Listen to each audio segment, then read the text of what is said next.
네, 안녕하세요. 박종견 변호사입니다. 오늘은 제가 경매하실 때 제일 처음에 어려워하시는 게 세금이시거든요. 그래서 제가 실제로 강의할 때 쓰는 자료를 갖고 왔어요. 초보자분들 기준으로 했을 때 세금 어떤 거 조심해야 되는지, 그리고 뭐 생각하면서 수익을 고민해야 되는지를 말씀드리려고 가지고 와봤습니다. 이것만 보시면은 경매하시는데 막 법인 사업자나 이런 거 하실 거 아니라고 하면 기본적인 세금은 아마 해결이 되실 거라고 생각을 해요. 제가 사실 경매 관련 컨설팅이나 관련 자문을 계속해서 해드리면서 느끼는 게 뭐냐면은, 이게 처음에 진입 장벽이 높다고 생각을 하시는 것 같아요. 솔직히 제가 주로 사건으로 접하는 거는 어려운 것들 많이 하긴 하죠. 근데 간혹 초보분들도 물어보시거나 제가 또 운영하는 이런 강의나 모임이나 이런 데서 경매 관련 질문을 하시게 되면은 이런 부분에 대해서 질문을 하시기 때문에 이거에 대해서 말씀을 드린다고 생각을 해주시면 될 것 같아요. 그래서 일단은 살 집을 구할 때 세금, 양도세 이런 부분을 어떻게 하면 될까, 이렇게 해서 제가 준비를 해봤습니다. 일단 경매하시는 분들의 경우에는 세금은 딱 두 가지만 기억해 주시면 돼요. 두 가지만 딱 양도소득세와 취득세입니다. 원래는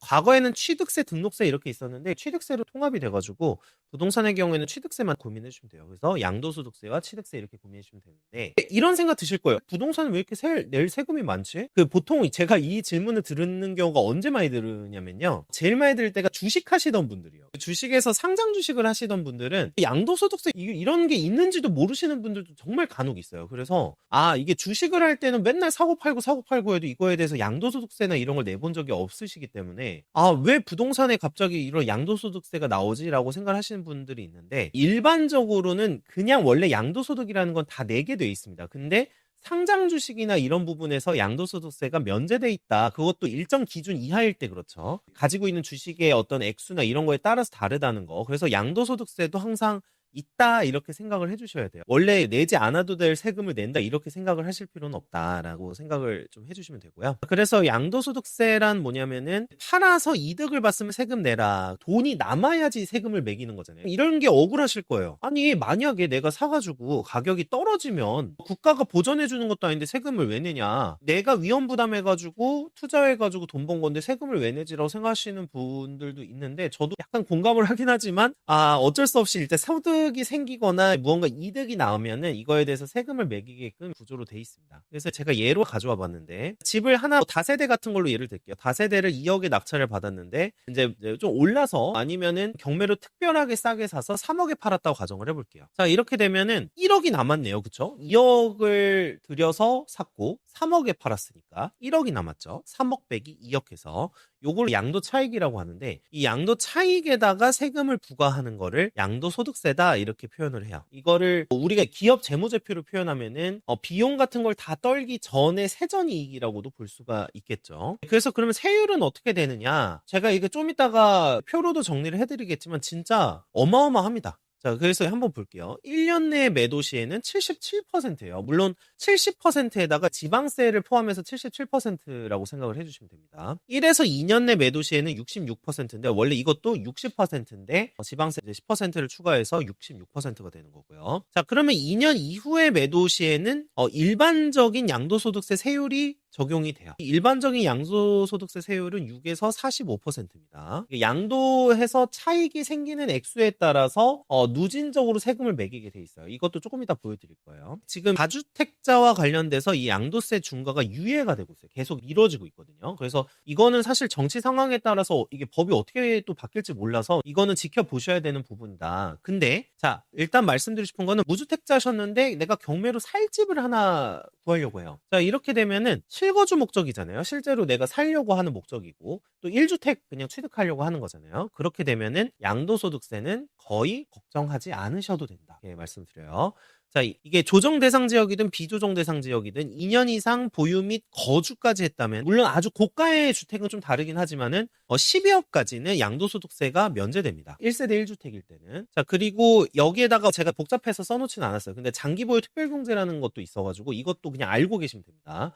일단 초보분들을 위한 강의이기 때문에 되게 자세한 거는 굉장히 큰 틀만 이해하시면 돼요. 자, 그 대신 비조정 대상 지역, 지금 조정 대상 지역이 강남, 서초, 송파, 용산 뭐 요 정도인데, 만약에 이 지역 밖에서는 그냥 2년 이상 보유만 해도 12억까지는 비과세가 됩니다. 그래서 거주를 실제로 하진 않아도 1주택자의 경우에는 양도소득세가 아주 많이 나오진 않는다.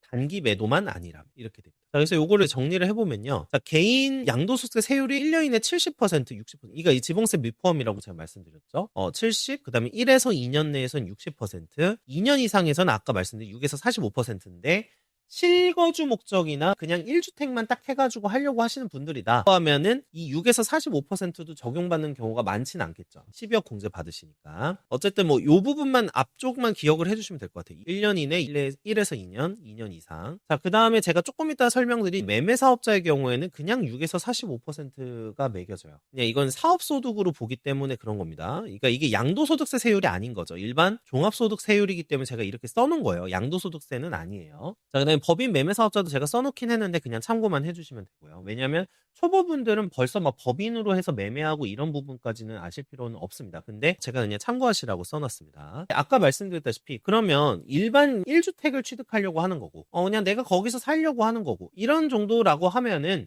그냥 사실은 세금, 양도세는 별로 걱정 안 하시는 경우가 많아요. 물론 1에서 2년 내에 매도하는 것만 아니라고 합니다. 근데 내가 1년 이내에 계속해서 팔면서 돈을 벌고 싶어 라고 생각을 하신다. 단기 매도로 돈을 벌고 싶다고 하신다 라고 하면은 이 매매사업자를 고민하시게 됩니다. 이 매매사업자는 종합소득세, 이걸 이제 사업소득이죠. 이제 종합소득에 포함되어 있는 게 사업소득이에요. 그래서 매매사업자로서 사업을 한다. 내가 부동산을 계속해서 사고 팔면서 이거를 사업으로 한다라고 하게 되는 부분인데, 그래서 사업을 통해서 하기 때문에 종합소득세가 매겨지게 되는 거고, 이러면 1년 이내에 파는 것도 77%가 될 수 있는 세율이 6에서 45%로 낮아지기 때문에 이게 이득이 됩니다. 왜 그러냐? 사업소득이니까. 그냥 이거예요. 제가 변호사잖아요. 제가 변호사로서 수임을 했어요. 소득신고를 해요. 이걸 양도세를 매기고 이런 건 아니라는 거죠. 가령 또 이런 게 있을 수 있을 것 같아요. 편의점에 갔는데 편의점에서 막 물품을 팔아요. 근데 그 물품 파는 것마다 남는 이득에 양도세를 매기나요? 그렇지 않죠. 이게 뭐냐면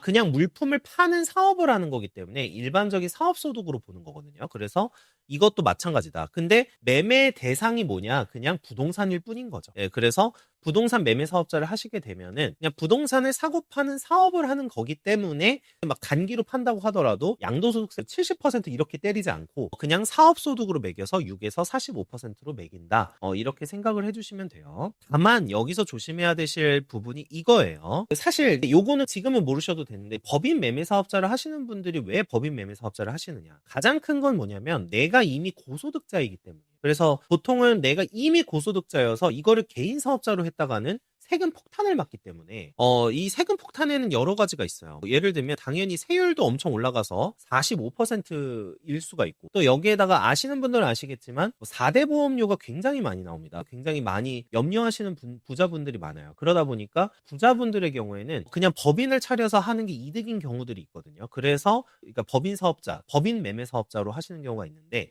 처음에 초보이신 분들은 법인을 생각하실 필요는 없어요. 오히려 손해니까. 그 대신 종합소득세 를 낸다는 부분으로 좀 감안하셔야 될 거는 어떤 굉장히 고소득을 올리시고 있는 개인 사업을 하고 계시거나 직장인 분들 중에서도 굉장히 고소득을 올리는 직장인 분들의 경우에는 이 매매 사업자로 내는 세금이 상당할 수가 있다. 이 부분을 생각을 해주셔야 됩니다. 그러면 매매 사업자에 걱정해야 될 부분이 이 부분일 거고요. 그리고 하나 더 있죠. 이거를 많은 분들이 얘기를 안 하시는데 제가 노동 쪽 사건도 하기 때문에 하다 보면은 겸업금지 요건이 많이 있죠. 뭐 보통 공무원 분들도 있고 일반적인 직장인 분들도 있는데 취업규칙이라고 해서 취업규칙에 겸업금지 조항이나 근로계약서에 그런 내용이 들어가 있는 경우가 있어요. 대다수가 들어가 있죠.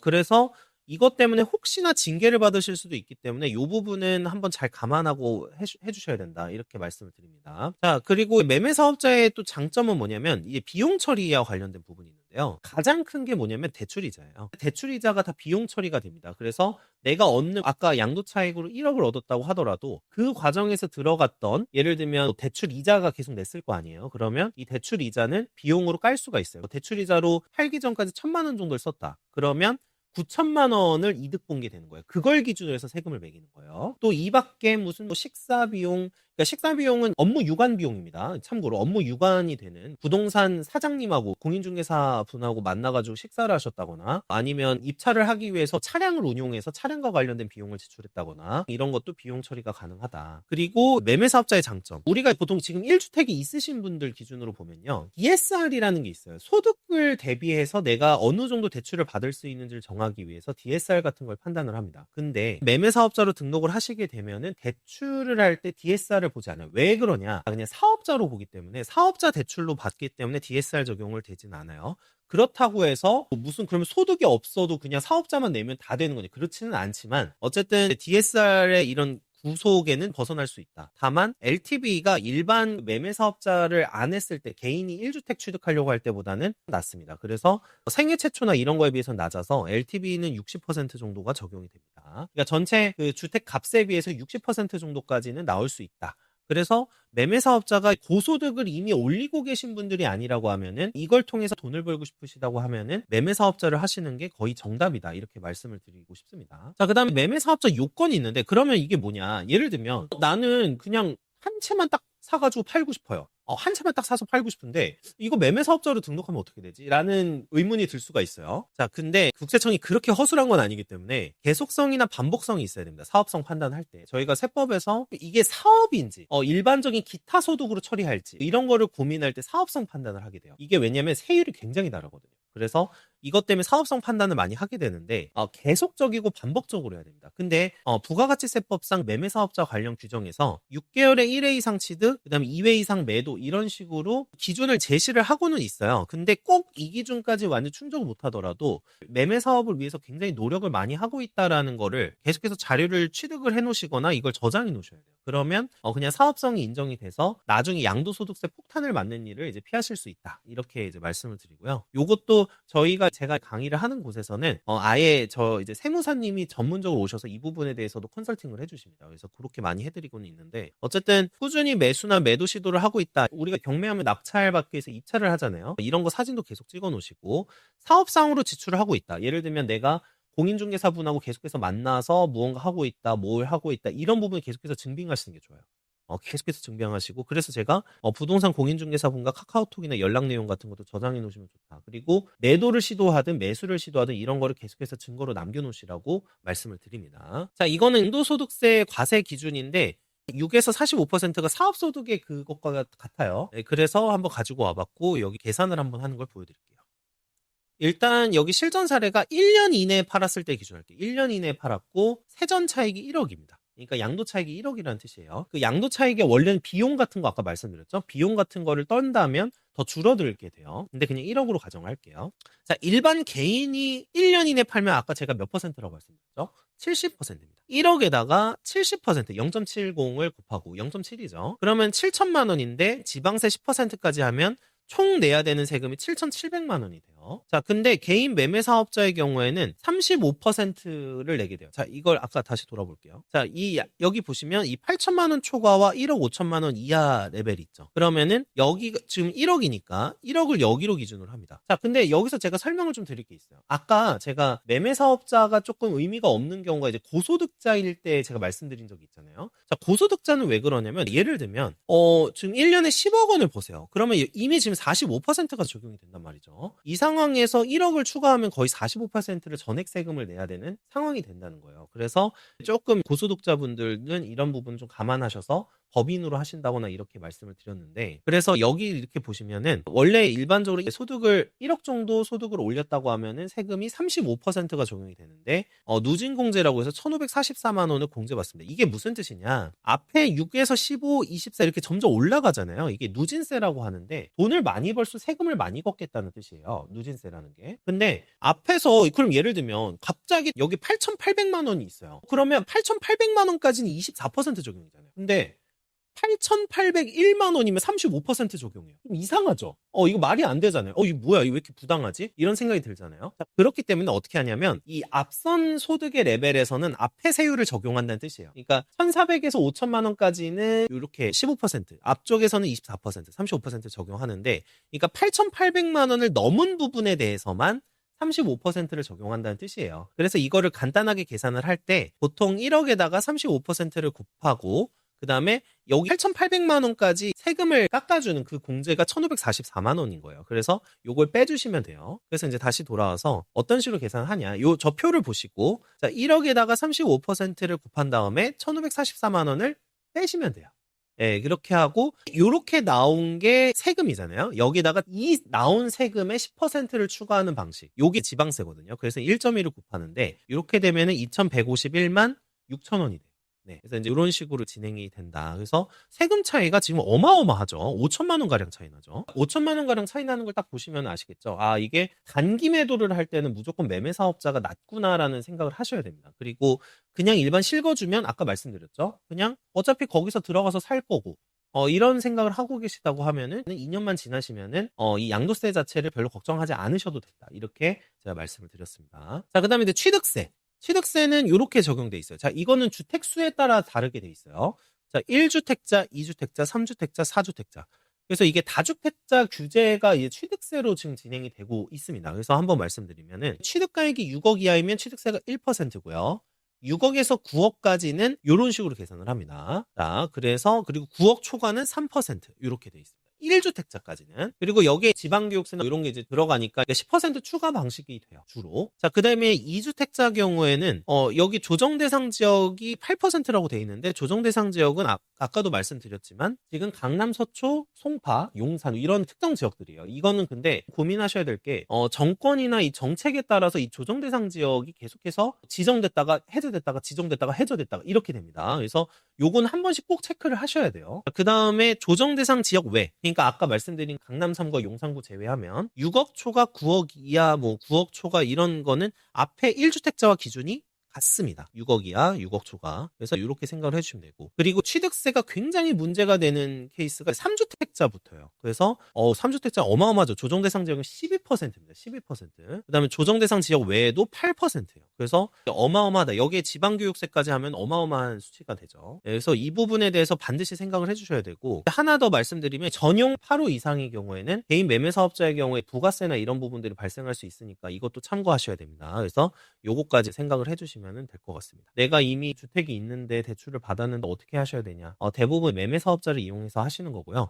이걸 통해서 진행을 하고 저희가 사실 경매 컨설팅을 해드릴 때 그렇게 컨설팅을 해드려요. 이런 거 세팅하시라고 이렇게 말씀을 드립니다. 자, 그리고 이거는 왕초보 영상이니까 혼자 하실 때 유용한 사이트를 말씀드리려고 하는데 이 부동산 계산기라는 사이트가 있습니다. 부동산 계산기 여기 보시면 취득세도 계산해주죠. 양도소득세도 계산해주시죠. 뭐 보유세도 나오죠. 제가 오늘 보유세는 다루지 않았어요. 초보 분들 기준이니까 일단은 그러니까 다주택자가 아닌 분들을 일단 초보로 생각을 했죠. 왜냐하면 왕초보라는 개념이 부동산 거래를 많이 안 해보신 분들이 이 보유세도 사실은 문제가 될 수는 있습니다. 그러니까 재산세랑 재산세 플러스 종부세가 문제될 수 있는데 보통 재산세는 크지 않고요. 이 종부세가 문제예요. 그래서 다주택자분들의 경우에 종부세 같은 게 문제될 수 있기 때문에 요건 좀 체크를 해주시긴 해야 돼요. 그래서 들어가셔서 종부세 같은 것도 체크를 해주시면 되고 여기 보면 DSR이나 LTV 같은 것도 계산할 수 있고 경락잔금 대출도 기본적인 계산은 해줍니다. 그래서 이 부분에 대해서 이제 혹시 확인하시거나 특히 혼자 경매 투자하셔가지고 뭔가 하시려고 하시는 분들의 경우에는 이 부동산 계산기 사이트를 되게 자주 이용하시는 게 좋아요. 그래서 이렇게 진행을 해주시면은 혼자 경매 같은 거 진행하실 때 굉장히 좋지 않을까라고 생각이 들고 다만 이게 혼자 모든 걸 진행하다 보면 막히는 부분들이 있어요. 나중에 권리 분석이라던가 대출 관련 부분이라던가 명도 부분이라던가 이런 게 이제 필요하시면은 보통 강의를 들으시거나 보통 강의만으로는 좀 안 되고요. 계속해서 옆에서 서포트 해줄 수 있는 어떤 학원이나 이런 데를 다니시는 게 좋아요. 그래서 이런 부분들로 진행을 하시면 좋겠다라고 생각이 듭니다. 오늘은 경매와 관련해서 부동산 경매와 관련해서 이제 세금 같은 거가 이런 것들이 있고 그리고 이걸 계산하시는 방식에 대해서 좀 설명을 드렸는데 모르시겠다. 제가 설명을 최대한 쉽게 드리려고 했는데 모르시겠다라고 하면요. 그냥 여기 부동산 계산기 사이트 들어가셔서 잘 체크를 하셔서 수치만 입력을 하시면 기본적인 계산이 가능하기 때문에 이 사이트를 잘 활용하시기를 권하고요. 그 대신 완전히 신뢰하시면 안 돼요. 부동산 계산기가 그래도 계속해서 업데이트를 해주고 세법이 개정될 때마다 업데이트를 해주기는 하는데요. 근데 또 이게 바뀐 지 얼마 안 됐을 때는 반영이 안 돼 있을 수도 있고 또 정확하지 않을 수도 있기 때문에 자세한 건 직접 노력을 하셔서 좀 계산도 해보시고 아니면 전문 세무사한테 한번 이게 의뢰를 해보시는 게 좋습니다. 그런데 어쨌든 가벼운 계산은 여기를 통해서 하시면은 아마 초보분들이 굉장히 처음에 경매할 때 뭐 세금 어떡하지? 막 취득세 얼마 나오는 거지? 이런 거 계산하실 때 굉장히 유용하지 않을까 이렇게 소개를 드립니다. 오늘도 시청해주셔서 감사하고요. 또 다음 영상에서 뵙도록 하겠습니다.